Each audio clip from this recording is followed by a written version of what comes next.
Have you ever felt like something that should work perfectly just falls apart in your hands?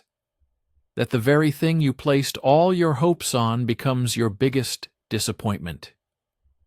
Within each of us lives this feeling when we encounter something that seems like an insurmountable task. When reality clashes with our expectations, and it feels like the whole world is against us. You are not alone in this feeling.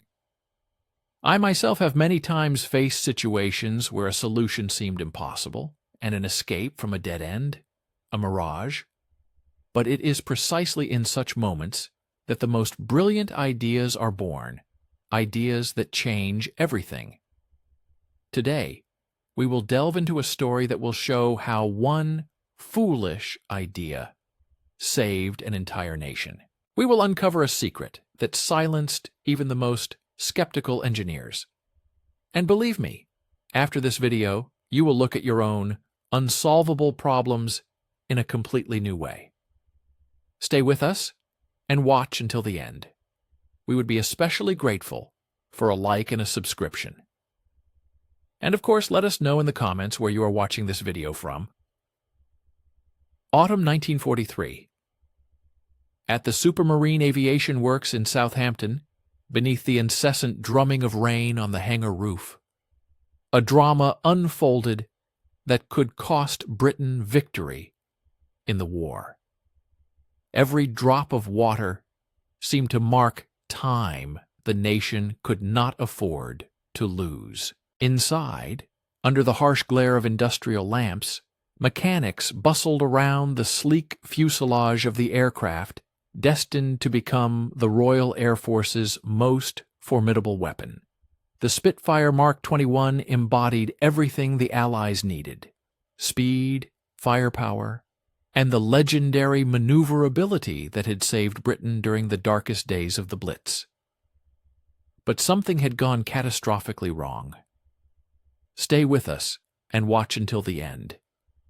We would be especially grateful for a like and a subscription, and of course let us know in the comments where you are watching this video from.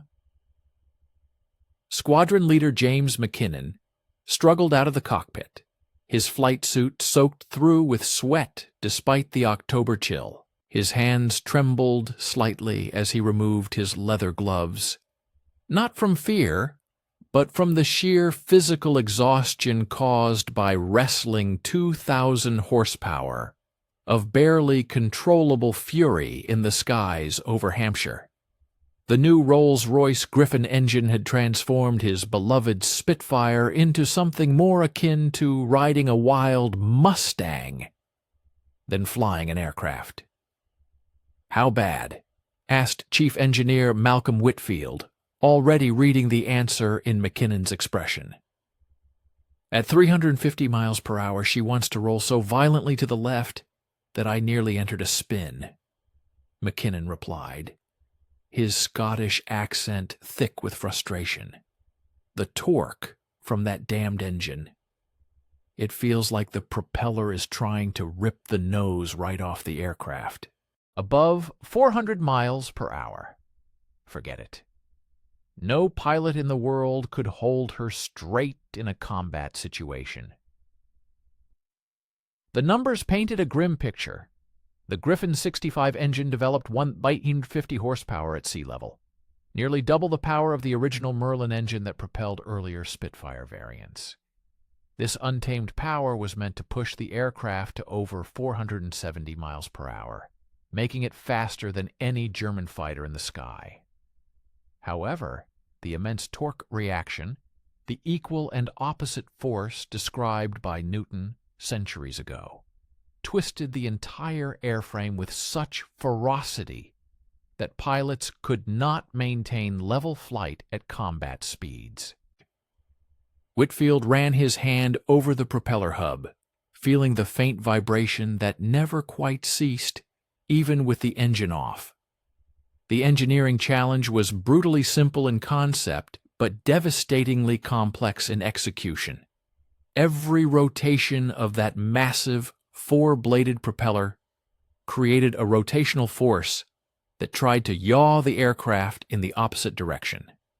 At low speeds, pilots could compensate with rudder and brute strength. But, as flight speed increased, aerodynamic forces amplified the problem exponentially. The result was an aircraft that became progressively more dangerous to fly the faster it went, which was precisely the opposite of what was needed in combat. "The Germans have the same problem with their powerful fighters," Whitfield said, though there was no solace in his tone. "Their Focke-Wulf FW-190 series suffers from similar torque issues, but they've learned to work around it through pilot training and tactical limitations." McKinnon shook his head sharply. "We can't bypass physics, Malcolm. This isn't about piloting technique or training protocols. At the speeds we need to achieve air superiority over Western Europe, this aircraft is simply unflyable. And if we can't solve this—" He didn't need to finish the sentence. Everyone in that hangar understood what was at stake. The Ministry of Aircraft Production had already invested millions of pounds sterling into the development of the Griffin engine and the redesign of the Spitfire airframe to accommodate its increased size and weight. Production schedules demanded that hundreds of these aircraft begin rolling off the assembly lines within months. The Royal Navy desperately needed a navalized variant, the Seafire, to match the performance of American carrier-based fighters in the Pacific theater. Failure was not merely an engineering setback. It represented a potentially catastrophic gap in Allied air power at the most critical juncture of the war. 15 miles away, in the cluttered office of Rottle Air Screws Limited, Joseph Smith sat surrounded by technical drawings, slide rules, and empty teacups. The chief designer had spent the last week poring over flight test data from the troubled Spitfire, searching for a solution that his colleagues increasingly believed didn't exist. All traditional approaches had failed. Increasing the rudder size added weight and drag without addressing the fundamental issue. Modifying the engine mounts to reduce torque transfer weakened the airframe structure. Adjusting propeller blade angles offered minor help, but created new problems with efficiency and vibration. Smith's reputation in the aviation industry was complex.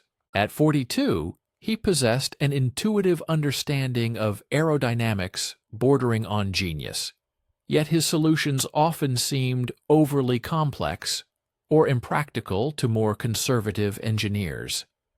He had designed propeller systems for Rolls-Royce that pushed the boundaries of what manufacturing technology could achieve, earning grudging respect for their performance and equally vocal criticism for their production challenges.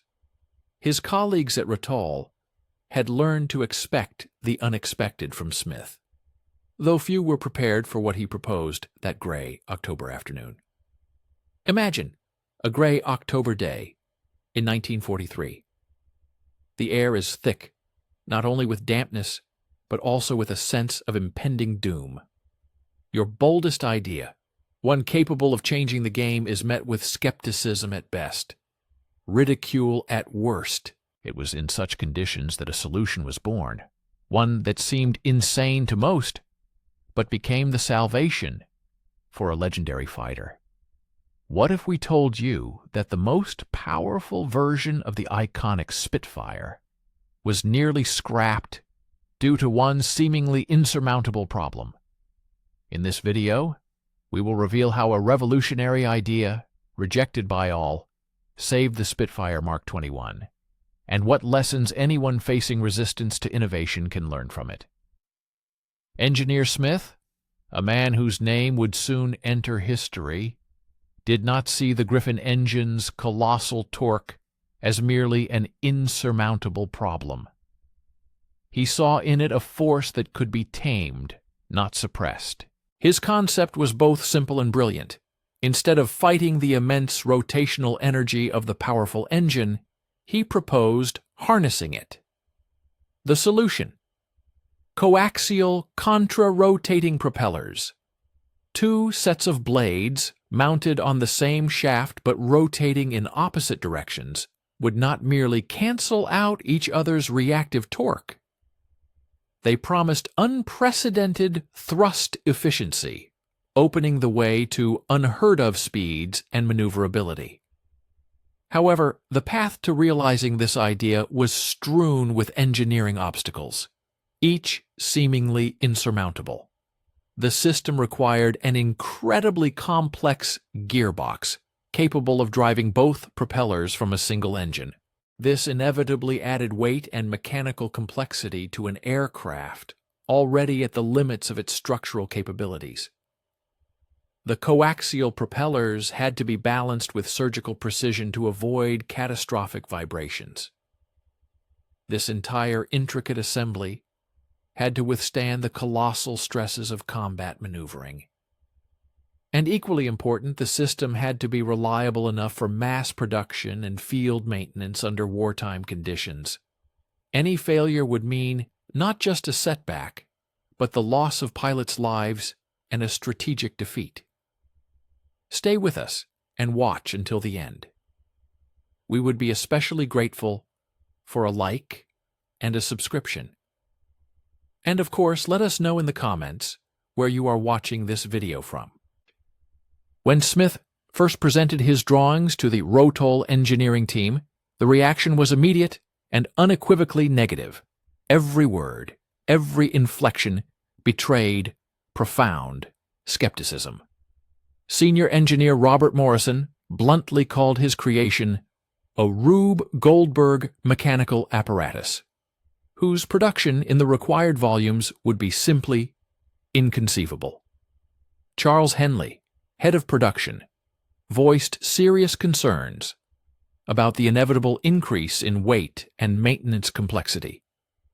And test engineer David Clark doubted whether such a system could withstand the harsh stresses of carrier operations, especially for the naval Seafire variant.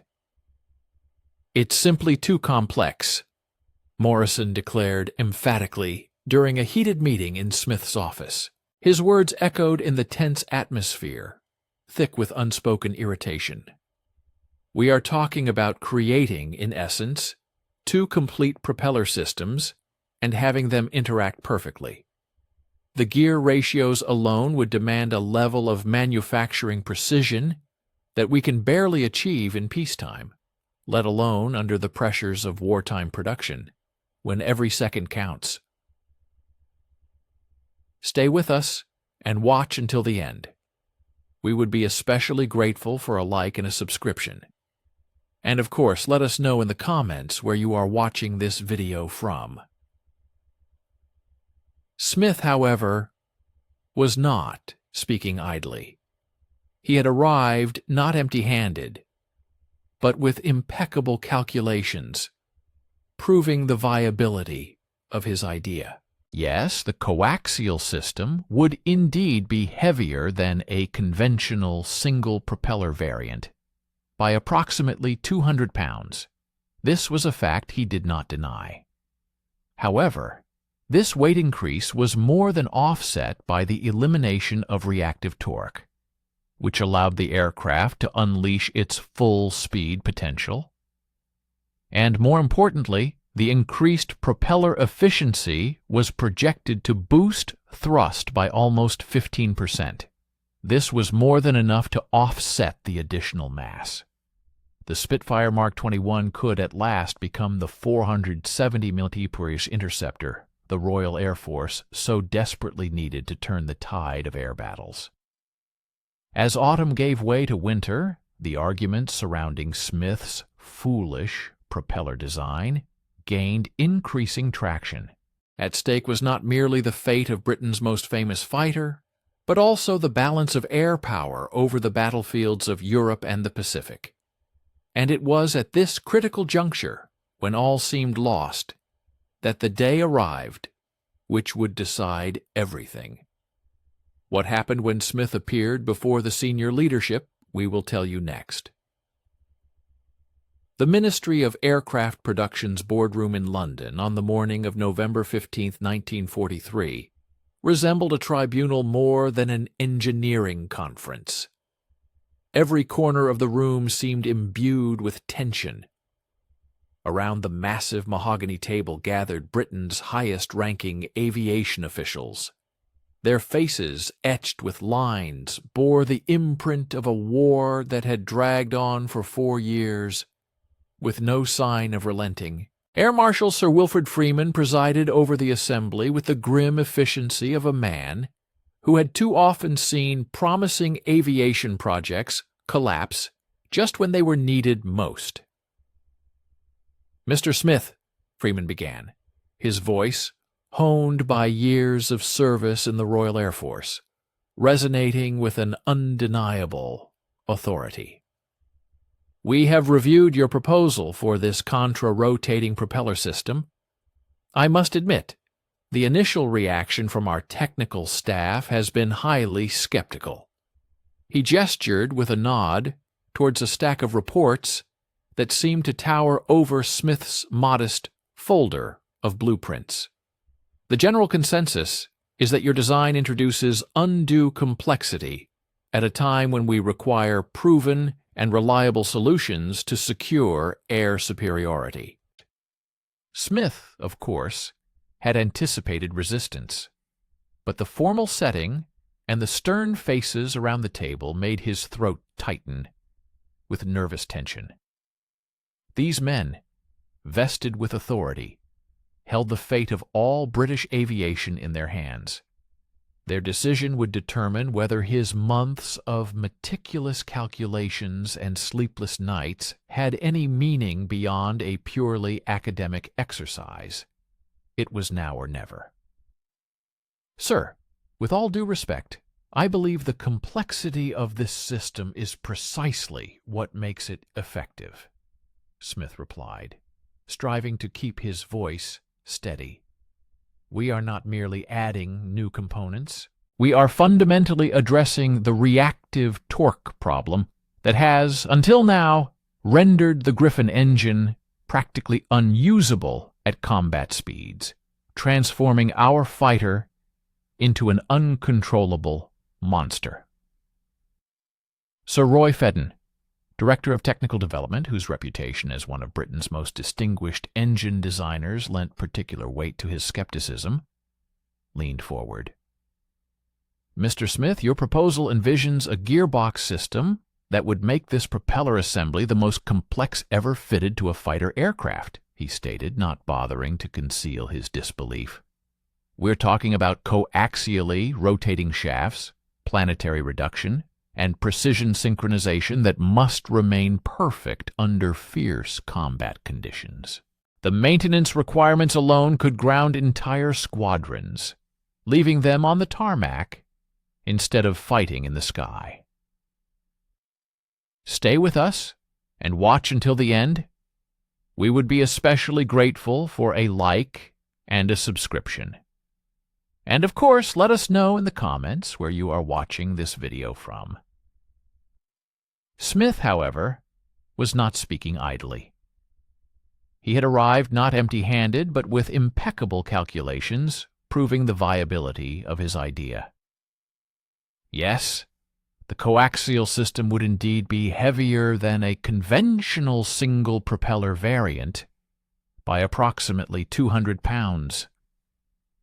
This was a fact he did not deny. However, this weight increase was more than offset by the elimination of reactive torque, which allowed the aircraft to unleash its full-speed potential. And more importantly, the increased propeller efficiency was projected to boost thrust by almost 15%. This was more than enough to offset the additional mass. The Spitfire Mark 21 could, at last, become the 470 mm interceptor the Royal Air Force so desperately needed to turn the tide of air battles. Group Captain Peter Thornton, representing operational requirements, leafed through a folder of combat reports from the Mediterranean and Pacific theaters. "Even if your system works mechanically, Mr. Smith, our concern is with weight and balance," he stated, looking up. "The Mark 21 is already heavier than previous Spitfire modifications. Adding 200 pounds of additional propeller equipment could impact flight characteristics in ways we cannot yet fully predict or understand, threatening new, unforeseen problems." Smith, anticipating this objection, pulled out his most meticulously prepared calculations. "The weight increase is indeed present, sir, but the performance gain more than compensates for it," he declared firmly. "Our estimates show a 15% increase in thrust, combined with a complete elimination of reactive torque. The aircraft will not only achieve its projected speed of 470 miles per hour, but will also retain fully controllable flight characteristics across its entire speed range." Current test flights indicate that the Mark 21 becomes increasingly dangerous to pilot at speeds above 350 miles per hour. Our system, however, will allow it to be safely operated well beyond 400 miles per hour, transforming it from a dangerous machine into a formidable weapon. Imagine standing on the brink of a grand breakthrough, yet every step forward feels like a betrayal of everything you've been taught. What if a solution capable of turning the tide of war looks like a crazy idea, destined to fail? How do you proceed when not only your career but the fate of the air war over Europe depends on your unconventional thinking? This is a story of the courage of engineers who defied conventions when traditional methods seemed to have failed. It's an account of how one foolish idea could save thousands of lives and secure air superiority. Today, we will immerse ourselves in the world of secret World War II developments, where every second, every technical advantage was at stake. We will uncover the secrets behind creating a system designed to make the legendary Spitfire Mark 21 not just faster, but utterly invincible in the air. You will learn why engineers took risks, inventing what seemed impossible, and how they overcame challenges that could have broken anyone. This story will demonstrate how desperate necessity breeds the most ingenious solutions. At a time when intelligence reports screamed about the growing threat from Germany, when ultra-intercepts revealed alarming details about Messerschmitt's development of high-speed modifications for the Me-262 jet fighter, and Focke-Wulf continued to refine its high-altitude TA-152 series, the Allies needed every possible advantage in speed and maneuverability. They sought to maintain air superiority over Western Europe in anticipation of the expected invasion, and there was simply no time left for conventional solutions. Stay with us and watch until the end, for this story is full of incredible twists. We would be especially grateful for a like and a subscription, and please be sure to tell us in the comments where you are watching from. Huey Freeman, carefully reviewing his notes, was clearly weighing the technical risks against the operational necessity. He understood that Smith's proposal concerning operations significantly exceeding 400 miles per hour would require substantial changes to existing production lines. "Your design will entail significant retooling at our factories," he stated, his voice filled with caution. "How long would it take to develop a working prototype if we greenlight this project?" 6 weeks for the initial design and manufacture of the gearbox, sir," Smith responded confidently. "Another 4 weeks for propeller production and balancing. We could have a unit ready for flight testing by early February. Stay with us and watch until the end. We would be especially grateful for a like and a subscription. And of course, let us know in the comments where you are watching from." Smith's confidence, however, masked colossal technical difficulties. The contra-rotating propeller system demanded a level of engineering precision that pushed British manufacturing capabilities to their absolute limits.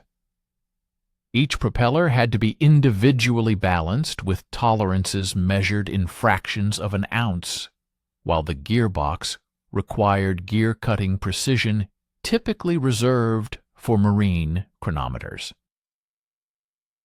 The room fell silent as officials digested the proposed timeline.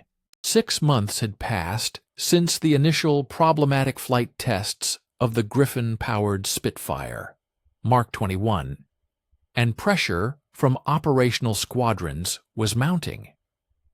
Pilots demanded aircraft capable of matching or surpassing German fighter performance, especially at high altitudes, where the Griffin engine's power advantage was meant to be decisive. Air Commodore Ralph Sorley, who had overseen fighter development throughout the Battle of Britain, finally broke the silence. "Mr. Smith, your reputation suggests that when you propose something so unconventional, it warrants serious consideration. But I must ask directly, are you absolutely certain this system will work? We cannot afford another failed modification program."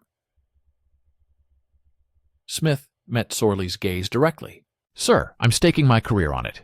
The physics are sound, the engineering is achievable, and the performance gains are precisely what the Royal Air Force needs.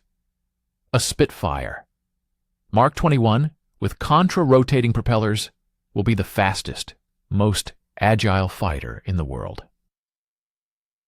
The bold statement hung in the air like a challenge.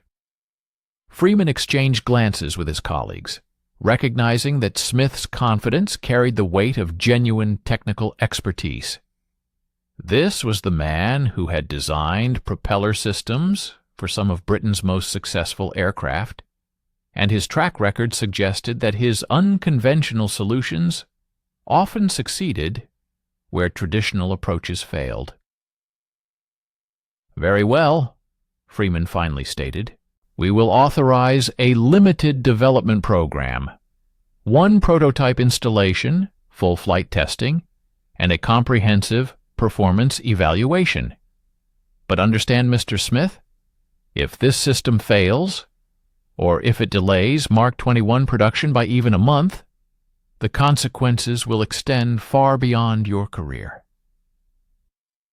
As Smith gathered his papers and prepared to leave, he felt the weight of responsibility settle upon his shoulders, like a lead blanket. The next few months would determine whether his foolish project would revolutionize fighter aviation or become another cautionary tale about the perils of engineering hubris.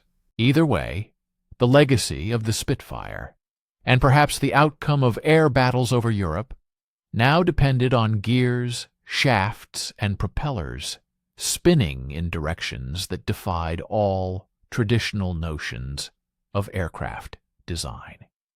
War didn't wait for perfection, but it might just reward the radical thinking that turned impossible ideas into battlefield reality. The morning of February 23, 1944, was gray and blustery over Salisbury Plain, with gusts up to 25 knots whistling across the experimental airfield at Boscombe Down. Inside Hangar 7, the modified Spitfire Mark 21 sat like a mechanical alien among its conventional brethren, its massive contra-rotating propeller assembly dominating the nose with an almost predatory appearance. The twin propellers, each 11 feet in diameter, created a visual illusion that seemed to defy the fundamental laws of aeronautical engineering. Test pilot, squadron leader Geoffrey Wellham, approached the aircraft with the careful attention of a man who understood he was about to risk his life on an unproven theory. At 24, Wellham had already survived 3 years of combat sorties over Britain, France, and Malta, logging nearly 800 hours on various Spitfire marks. His reputation for precise aircraft evaluation had earned him assignments to the most experimental programs, but nothing in his experience had prepared him for the mechanical complexity now bolted to the nose of Spitfire serial number RK958. The contra-rotating propeller system was the result of 6 months of intense engineering by Smith's team at Rotoll. The front propeller rotated clockwise at 1,825 RPM, while the rear propeller spun counterclockwise at 1,475 RPM. Nestled between them was a 193-pound gearbox, machined to tolerances usually reserved for precision clockwork. Every component had been balanced to within half an ounce, yet the entire assembly still vibrated with a frequency that seemed to pulse through the airframe like a mechanical heartbeat. Chief Test Engineer Michael Lithgow supervised the pre-flight inspection with a nervous energy that infected everyone in the hangar. Gearbox temperatures remained within limits during ground runs, he reported to Wellham, consulting a clipboard full of data sheets. Oil pressure maintained 60 psi across the power range. But, Jeffrey, we're still seeing harmonic vibrations at 1,800 engine RPM that we can't fully account for. Wellham nodded, running a hand over the propeller hub. The system looked incredibly complex compared to the elegant simplicity of conventional single-propeller installations. "What's our planned test profile?" he asked, bracing for the challenge ahead. Have you ever wondered what stands behind great breakthroughs? What if I told you that even the most brilliant minds can make a mistake that jeopardizes not only a career, but also a life? Today, we will delve into a story where genius clashed with unpredictable reality. A story that could be yours if you risked everything for an idea. In this narrative, we will meticulously follow one of the most ambitious tests in aviation history, one that was meant to forever change a legendary fighter.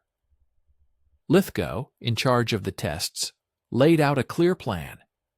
A conservative approach: climb to 8,000 feet, level flight at various power settings, then a gradual increase in speed to 400 miles per hour if the aircraft remains controllable. We are particularly interested in torque reaction characteristics and any unusual handling qualities.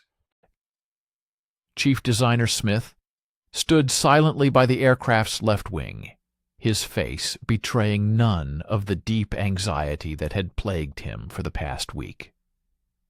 This morning was the culmination of his professional career, yet it also held the potential for catastrophic failure, capable of destroying not only his reputation, but also ending the life of pilot Wellham.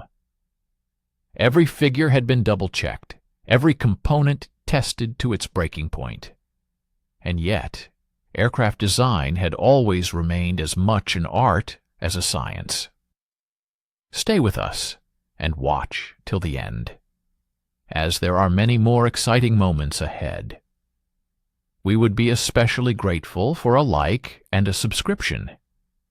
And of course, don't forget to write in the comments where you are watching from. At precisely 9:15 a.m., Wellham routinely strapped himself into the familiar cockpit of the Spitfire, though the instrument panel now included additional gauges to monitor the complex propeller system. Engine oil temperature, gearbox oil pressure, front and rear propeller pitch. Each of these parameters required constant vigilance during what should have been a routine test flight. The Rolls-Royce Griffin engine roared to life with its characteristic deep rumble, but this sound was immediately transformed by the contra-rotating propellers into something entirely new. Instead of the familiar rhythmic pulse of a single propeller, the twin propellers created a complex harmonic that seemed to resonate through every bone of the pilot. Finally, at 9:32 a.m., ground control cleared Wellham for takeoff, and he deliberately increased thrust. The Spitfire began its takeoff roll with astonishing smoothness as the contra-rotating propellers completely eliminated the usual left-turning tendency that every Spitfire pilot had learned to compensate for with right rudder. For the first time in months of Mark 21 testing, the aircraft tracked perfectly down the runway centerline without constant pilot input. Liftoff occurred at 85 miles per hour, exactly as predicted.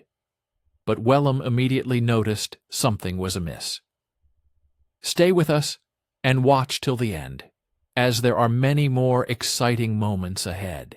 We would be especially grateful for a like and a subscription. And of course, don't forget to write in the comments where you are watching from. The aircraft felt sluggish and unwieldy in the climb, demanding significantly more power than expected to maintain a reasonable rate of ascent.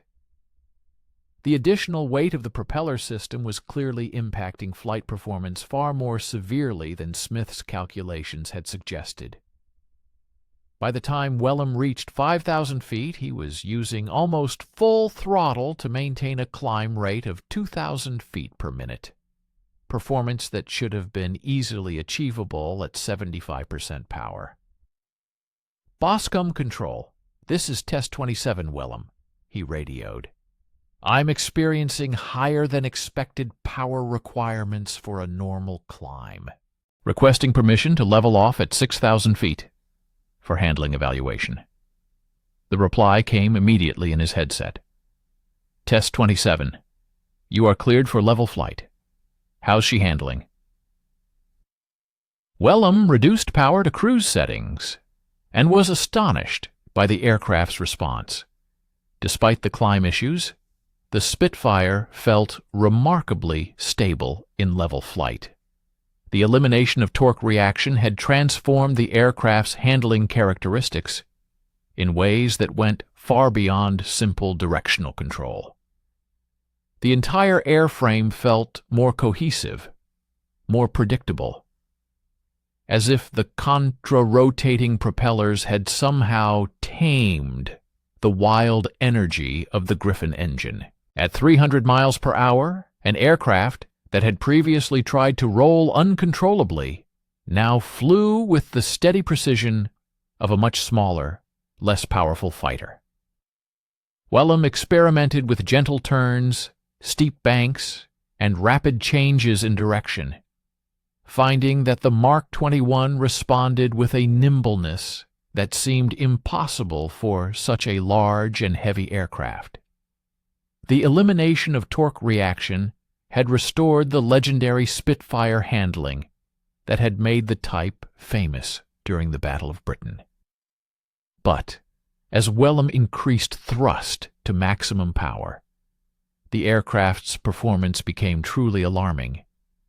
Instead of smoothly accelerating towards its theoretical top speed, the Spitfire began to vibrate with increasing intensity. At 370 miles per hour, the entire airframe shook so violently that Wellham could barely read his instruments. The contra-rotating propellers, designed for perfect harmony, seemed to be creating destructive interference patterns that threatened to tear the aircraft apart. Boscombe Control. Test 27 is experiencing severe vibration above 370 miles per hour. Wellham reported. His voice strained with concentration as he reduced power to bring the shaking under control. I'm returning to base for an emergency landing. The landing approach revealed another, unexpected characteristic of the modified aircraft. With power reduced to idle, the Spitfire descended much faster than usual, requiring constant power adjustments to maintain a proper glide slope. The additional weight and altered aerodynamic characteristics of the contra-rotating propeller system had fundamentally changed the aircraft's flight characteristics in ways Smith's team had not fully anticipated. Wellham landed back at Boscombe Down after 43 minutes of flight testing. His face was grim with the realization that Smith's revolutionary project had failed its first crucial test. The contra-rotating propellers had worked as advertised, eliminating torque reaction, but they had introduced new problems that might prove even more dangerous than the original Griffin engine difficulties. As ground crews inspected the aircraft, checking for structural damage from the severe vibrations, Smith approached Wellham with the expression of a man watching his life's work crumble. The test pilot's report would determine whether the contra-rotating propeller project would continue or join the long list of promising aviation innovations that never survived their first encounter with reality. An emergency meeting was held in Hangar 7, 2 hours after Wellham's landing. Smith sat opposite a circle of engineers, test pilots, and ministry officials whose faces ranged from disappointment to barely concealed anger. The modified Spitfire stood silently behind them, its contra-rotating propellers now still radiating an aura of mechanical menace. Air Commodore Sorley had arrived immediately from London after receiving Lithgow's preliminary report, and his presence transformed what should have been a technical debrief into something resembling a court-martial.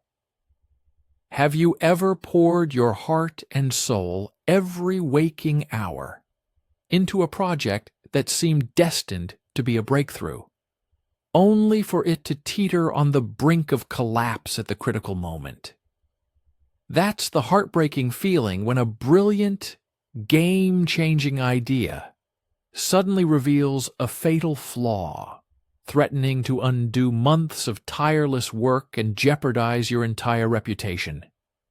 We understand that crushing weight of disappointment, the cold sweat of realizing your solution might have created a problem far more dangerous than the original. But what if we told you that even in the darkest moments of engineering, when all seemed lost, there was a path to salvation?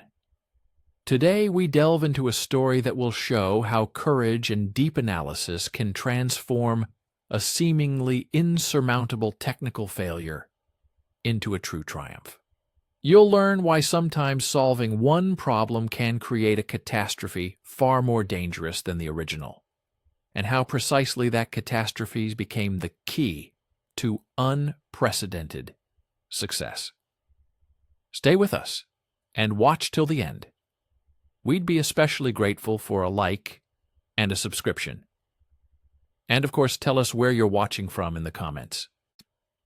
In one of the operational headquarters, where strategic air warfare issues were usually discussed, the atmosphere had become so thick that it resembled a court-martial. Squadron Leader Wellham stood at attention, though his flight suit still bore traces of sweat from wrestling with an aircraft that had nearly torn itself apart in the sky. His gaze was focused, but it held the weariness of a man who had just returned from a dangerous frontier.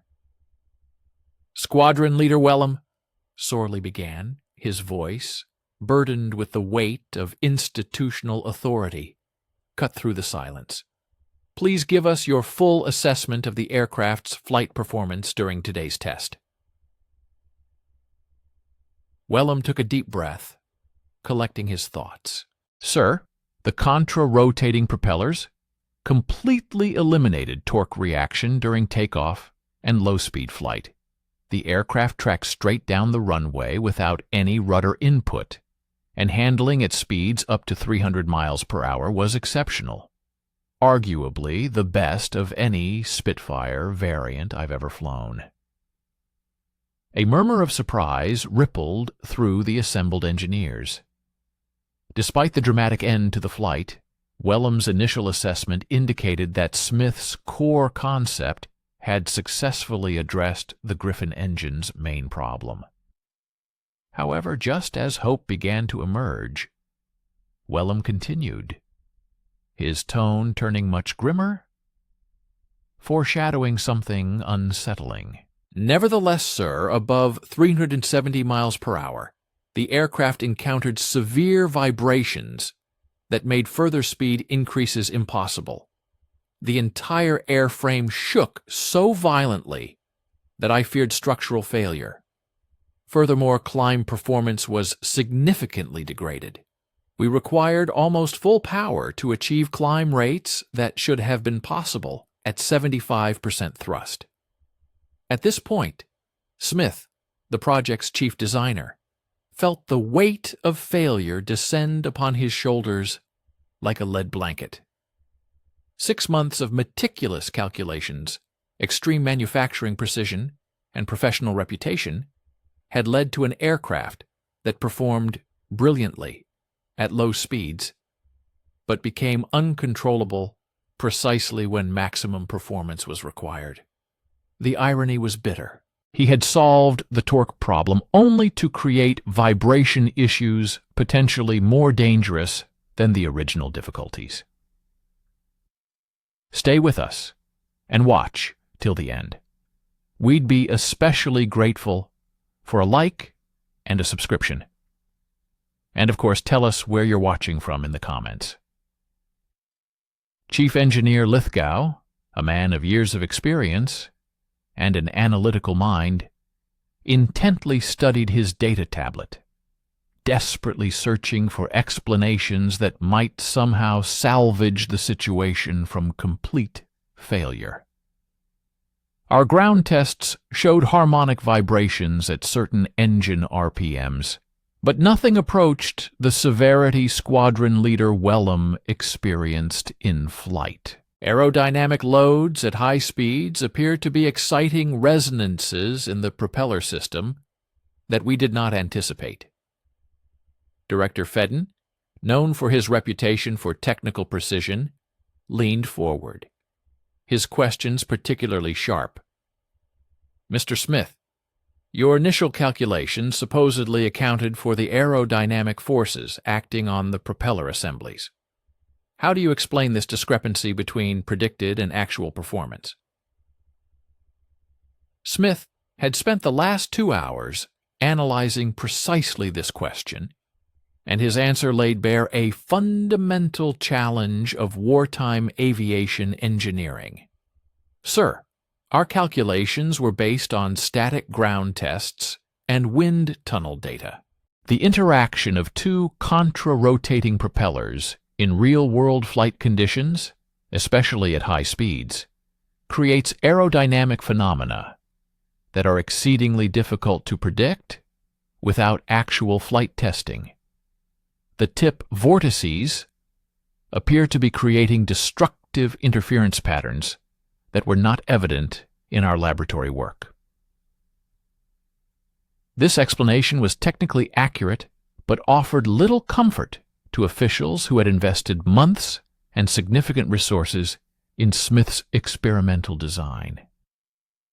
Air Commodore Sorley's expression clearly indicated he was already calculating the political ramifications of another failed aircraft modification program.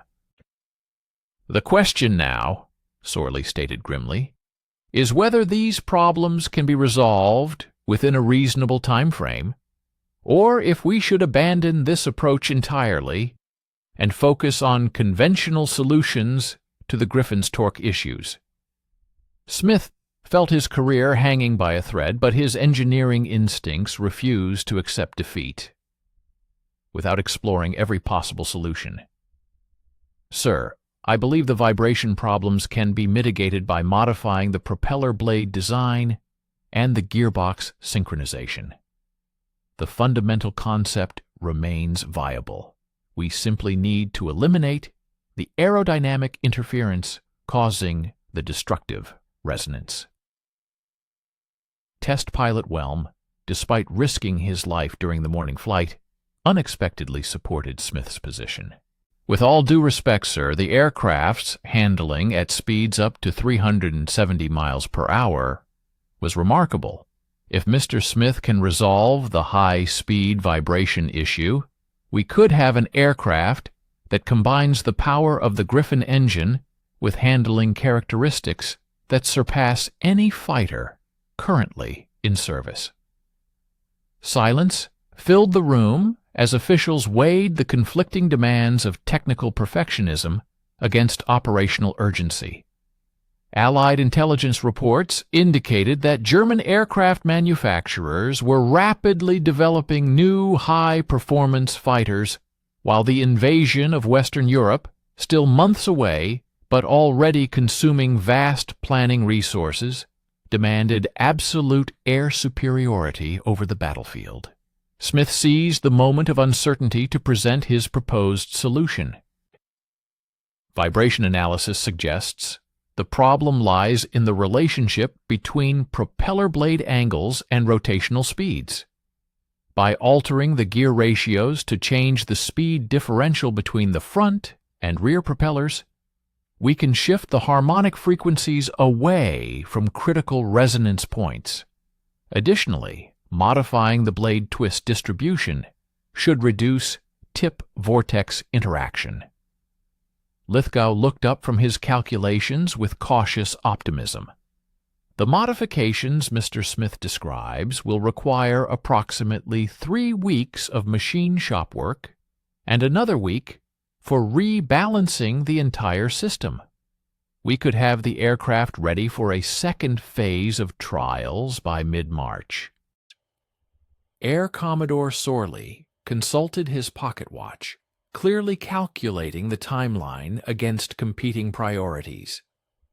The Ministry of Aircraft Production was under immense pressure to deliver combat-ready aircraft, and every week spent on experimental modifications delayed the deployment of squadrons that might be desperately needed over Europe. "Mr. Smith," Sorley finally stated, "you have one more opportunity to prove your system. But understand this represents the absolute limit of our patience for experimental approaches. If the second test flight does not demonstrate clear improvement, we will abandon the contra-rotating propeller program entirely and focus our resources on conventional torque reduction methods." Imagine this. You've poured your heart and genius into a project that promises to change the world. But instead of triumph, there's a resounding failure. The aircraft your brainchild nearly crashed, and your reputation hangs by a thread. Do you know that feeling when everyone around you doubts, and you stand amidst the wreckage of your ambitions? Perhaps you're facing a similar situation right now, unknowingly missing the key to success in one seemingly insignificant detail. This was precisely the predicament Joseph Smith, a brilliant engineer, found himself in when his revolutionary contra-rotating propeller system for the Spitfire fighter failed. After the meeting, where harsh verdicts were delivered and traditional torque reduction methods were proposed, Smith remained alone in the hangar. He gazed at the silent Spitfire, a symbol of his greatest technical achievement, and simultaneously his most humiliating professional defeat. The aircraft now looked deceptively ordinary. Its innovative propeller system seemed just another detail awaiting refinement. But Engineer Smith's experienced eye already saw the changes that could transform his only partially successful experiment into the victorious weapon he had originally envisioned. The next 3 weeks would decide its fate. Would Joseph Smith's idea become a revolution in fighter aviation, or would it turn into a cautionary tale about the dangers of challenging conventional wisdom in wartime? In any case, the future of Britain's most famous fighter now depended on gear ratios, blade angles, and the complex physics of rotating propellers that most pilots didn't even attempt to understand.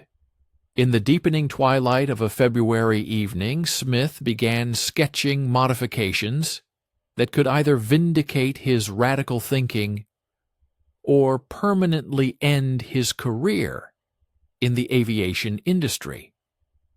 Stay with us and watch until the end to discover how this incredible story concludes. We would be especially grateful for a like and a subscription, and of course, please let us know in the comments where you are watching us from. The morning of March 18, 1944, greeted Boscombe Down with clear skies and calm winds, conditions that seemed almost too perfect for what everyone present understood to be the final trial of Smith's controversial propeller system. 3 weeks of intensive modifications had transformed the contra-rotating assembly into something that looked subtly different from its original configuration. While the changes were invisible to those not intimately familiar with propeller blade geometry and gearbox ratios, Smith had spent sleepless nights recalculating every aspect of the system, with particular attention to the harmonic frequencies that had nearly destroyed the aircraft during the first flight test. The solution to the problem lay in altering the rotational speed ratio of the two propellers. From the original 1825 and 1475 revolutions per minute to a new configuration of 1700 and 1500 RPM, respectively.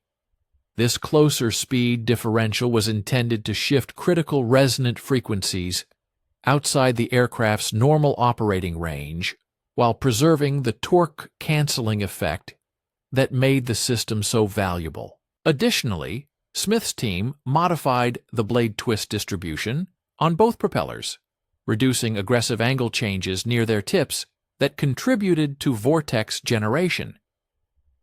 Now, each blade featured a smoother transition from root to tip, designed to minimize aerodynamic interference that created destructive vibrations at high speeds. These modifications required hand-finishing each blade to tolerances measured in thousandths of an inch, a job that took 2 weeks of meticulous craftsmanship.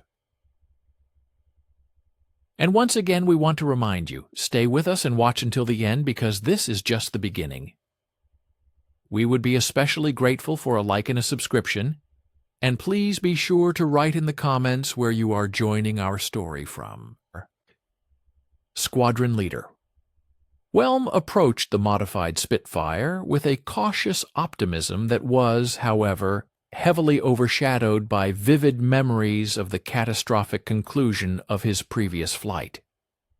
From a distance, the aircraft looked identical, but a close inspection revealed subtle changes capable of transforming it from a dangerous experiment into a revolutionary weapon. The propeller blades caught the morning light in a particular way, and the revised geometry created shadow patterns that seemed, for some reason, more purposeful than in the original configuration. This was not just an aircraft. It was hope embodied in metal and mechanics, and every screw within it bore the imprint of grand engineering thought leading to the next step in aviation development. The gearbox modifications passed ground tests perfectly, reported Chief Engineer Lithgow, though his voice carried the tension of a man who understood that ground tests mean nothing until confirmed in real flight conditions. We achieved stable operation across the power range without the harmonic vibrations that plagued the original system. Oil temperatures remained within normal limits, and the new gear ratios eliminated the resonant frequencies we identified in the failure analysis. His words were balm for frayed nerves, but the true test awaited in the sky, where every structural element had to prove its worth, foreshadowing that the most interesting part was yet to come. Air Commodore Sorley had returned, specifically from London, to witness this second trial, bringing with him a sense of institutional finality that hung in the air and affected everyone present. The Ministry of Aircraft Production could not afford to indefinitely continue experimental programs, especially when conventional aircraft were desperately needed for the anticipated invasion of Europe. This flight was set to determine not only the fate of Smith's propeller system, but also, perhaps, the future direction of British fighter development. So much was at stake, and the tension mounted with every passing second, preparing the viewer for a climax that could change the course of history. Precisely at 10:15 a.m., Whelm started the Rolls-Royce Griffin engine and immediately noticed differences from the previous test. The sound was subtly but distinctly different. Still the complex harmony generated by contra-rotating propellers, but somehow more controlled, less aggressive in its mechanical resonance. The engine instruments showed normal readings as he advanced the throttle for taxiing, and the aircraft tracked straight, without the slight vibration that characterized the original system even during ground operations. This was not just an engine start. It was the first chord of a symphony that promised to reveal the mysteries of aerodynamics, which we will discuss a little later. The takeoff at 10:28 a.m. revealed the most dramatic improvement. Where the previous flight had required nearly full thrust to achieve an acceptable climb rate, the modified aircraft now ascended at 2,000 feet per minute, using only 80% power. The revised propeller geometry had apparently eliminated much of the aerodynamic inefficiency that plagued the original design, allowing the full power of the Griffin engine to translate into actual aircraft performance. This was a moment of truth, proving that engineering ingenuity could surpass the boldest expectations, and this was only the beginning of an incredible journey into the skies. Boscombe Control, Test 27 climbing through 8,000 feet, Whelm radioed, his voice betraying a cautious excitement. Climb performance significantly improved over previous test. Handling remains excellent. Requesting permission to explore speed envelope. This was not just a request, it was a step into the unknown, foreshadowing that the next phase of testing would be even more thrilling. The response was immediate. Test 27, you are cleared for speed trials. Exercise extreme caution approaching previous problem areas. These words were a reminder of the past, but also an invitation to a future where speed limits would be redefined, and we will see how that happened. Whelm leveled the Spitfire at 10,000 feet and began his cautious exploration of the speed envelope that had nearly cost him his life 3 weeks earlier. At 300 miles per hour, the aircraft flew with the same smooth precision he remembered from the best conventional Spitfires. At 350 miles per hour, still no unusual vibrations or handling anomalies. As the airspeed indicator climbed past 370 miles per hour, the speed at which the original system became uncontrollable, Whelm held his breath, expecting the violent shudder that had forced his emergency return. Instead, the Spitfire continued to accelerate smoothly. At 400 miles per hour, the aircraft felt more stable than most fighters at half that speed. The elimination of torque reaction, combined with the resolution of the vibration issues, had created something unprecedented in aviation. A powerful fighter that actually became more controllable as it approached its maximum performance. This was a triumph of engineering that redefined the possibilities of flight. And this is what we discussed at the very beginning, when we promised to show how triumph is born even on the brink of disaster. Imagine, you are faced with a task that many consider impossible. All conventional paths are exhausted, and only an unconventional approach can lead to a breakthrough. Do you know that feeling when it seems that the ceiling has been reached? But intuition whispers otherwise. This was precisely the challenge engineers faced when it was necessary to breathe new life into a legendary fighter. Today, we will delve into the history of a flight that not only changed perceptions of aviation capabilities but also laid the foundation for future victories. You will learn how one bold decision allowed them to surpass the most daring expectations, and why this day became a turning point.